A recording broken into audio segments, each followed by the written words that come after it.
Compression molding involves shaping a material, typically a thermoset or thermoplastic composite, by placing it in a heated mold cavity, compressing it under high pressure, and then curing or cooling it to form a finished part. Molds are typically loaded in large hydraulic presses, and parts are cured under high pressure and temperature. Compression molding can be done with either thermoset or thermoplastic resins, and a wide variety of fiber types and lengths. Complex geometries and variable part thickness are possible, making composite parts that can be functionally similar to metal castings. Present lecture provides a brief overview of compression mold processing of composites.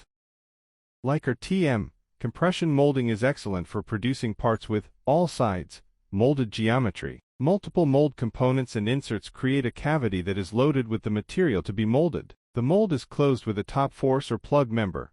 Pressure is applied to force the material into contact with all mold areas, while heat and pressure are maintained until the molding material has cured. This process is known in case of rubber. It is also known as vulcanization.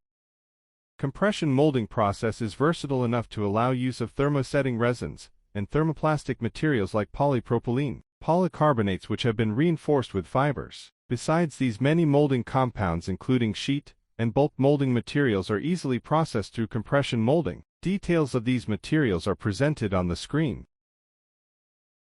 Compression molding is divided into 7 major steps, which are described in 4 slides. Mold cleaning and proper placement of materials in the mold ensure high-quality end product. Raw material is always placed in the bottom half of the mold. Third step is closing the mold, followed by applying heat and pressure. As the mold is heated under pressure, the material easily flows within the cavity to take the required shape.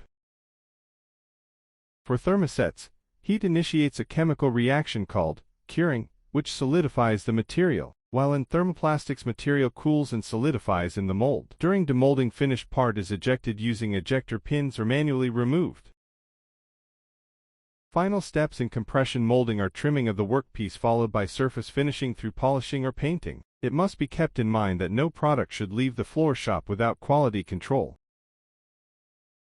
Compression molding is a manufacturing process that offers many advantages in terms of efficiency, consistency, and sustainability. Compression molding technique is most suited to the production of structural components. It is ideal for medium to high production volumes with low material waste and intricate geometries. Possibility of using recycled materials grades this process at higher level and sustainability. The molding cycle is longer than some alternatives, reducing overall production efficiency. It is not ideal for parts with intricate features like dents or small holes, as mold filling may be incomplete. Mold fabrication needs high budgets.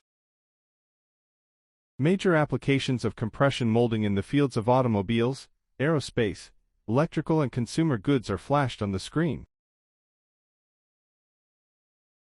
This end slide shows few essential design tips while working with compression molding.